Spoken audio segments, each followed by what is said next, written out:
Hello everybody, my name's Fallacy. Today I've got a nice Protoss versus Zerg. The blue Zerg is spawning top left, his name's Riley. And our Protoss is bottom right, he's red, his name's eXoAdawg from Exodus Gaming. Totally failing on the U2. He's obviously in a hurry to get his build underway. I'm going to snap onto Riley's camp right now, though, and see what he's doing while I check to make sure I'm recording. Because let me tell you, it sucks to do a whole cast and then find out you weren't recording. So, looks like I am. We're good to go. That's one weird path for anything. As you can see, eXoAdawg definitely skyrocketing in the APM. Very strange for Protoss to have a higher APM than a Zerg this early in the game. Just saying. Not too significant, he could easily be spamming, so who knows. Just get the preliminaries out of the way here for both players. While I got time, I want to definitely say stretch. I want to say that if you guys want to submit replays for my new series, Combating Douchebaggery, which was a big hit, the first episode is the most viewed video on my channel by far. I only got 70 subscribers and it's got over 1,000 views, so that's very amazing. Definitely some popularity in it. And next. Oh, if you want to submit replays, if you want to submit replays, go to D2D Gamer and make a thread for yourself in the upload your replays topic, and that's where you can host your replays for me to see, for Lag TV, or for Solo Jones and Exodus Gaming. Very cool place, run by some very cool guys. They are currently working on the site to try to make it as fast as possible. It is going pretty fast as it is, though. So we got a Cyber coming out now for eXoAdawg. Let me snap off that camera. Cyber coming out now for eXoAdawg. And really, what eXoAdawg should do is make a pylon down here. Because, Because one, he needs to get some vision on these rocks to make sure that the Zerg is not going to creep into the back of his base. And two, putting a pylon right here allows eXoAdawg to warp in units on this side.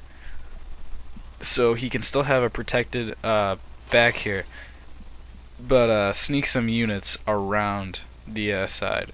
And the same goes for attacking up here. You can put a pylon right here and warp in units over here. It's very handy. Oh, and actually eXoAdawg snuck a probe in at the natural, so I would expect a pylon to go down here and him to warp in some units. That's definitely a big deal, seeing as how Riley does not have vision of these rocks and therefore does not have vision of the probe that is hiding close by. So if eXoAdawg can capitalize on that, that could easily win him the game. Right now, warp gates are 50% done, and our Zerg is just now getting his second gas. Yes, his second gas. And a Roach Warren. I know I got my production tab open, but I like to click it just to make sure I know what I'm talking about. Got a few Ling hanging out in the base, not doing much. There's really not much either player's doing right now. eXoAdawg could probably be making... Oh nope, he's got 2 more gateways on the way. He could be making a robo facility, actually. Usually people don't want to go 4 gate and 1 robo off 1 base, but it's not a bad investment if you have extra minerals hanging around like eXoAdawg does this game. He's got almost 500 just sitting. So you could do that. There's not really any need to, but you want to keep spending your minerals and you want to keep your opponent on the back foot as much as possible. And right now, eXoAdawg is making his pylon down here, his proxy pylon, so that he can warp in his units and attack this natural. And that is going to definitely put Riley behind, as he still does not know that that this pylon is here. That is so perfect. It's amazing, actually. So Riley definitely needs to start paying attention right now. And he, honestly, a Zerg should have an Overlord over here. That's just the way it is. These Zealots are going to take down this Queen. And the Queen should go down. It goes down. And it goes down. The Queen could have transfused itself, probably, but it's not really a big deal. It wouldn't have done much against these Stalkers and these Zealots. So, really, eXoAdawg in a good position right now.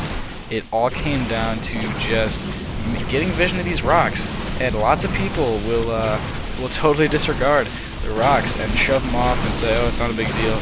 Nobody is gonna come from that way. Nobody's going to use those." Really, lots of people do. Or they may not use them, but they will definitely check to see if you have vision on them. So you want to have vision on those rocks. This Overlord's gonna get sniped. Riley right now needs to spawn larva on this hatchery 1. If he has larva, make it into something. Make it into roaches. Make it into Zerglings. He has lair tech actually, so he could have had Hydras by now probably, and that could have helped significantly.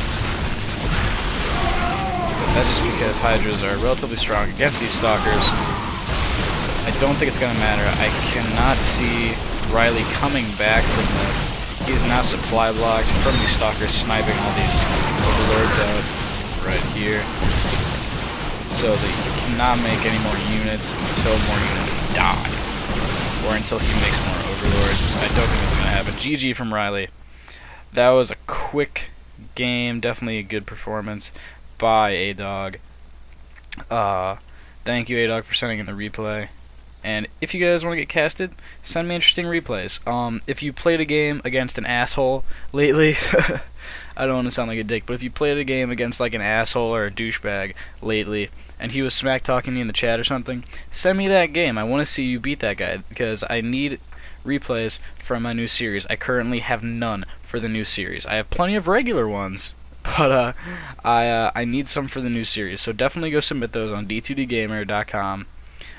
Make the header FallacySC, and then under it put combating douchebaggery or douchebag or something like that, and I will make sure it stays up and I get the message. And I think that's it. Thanks for watching, guys, and I will see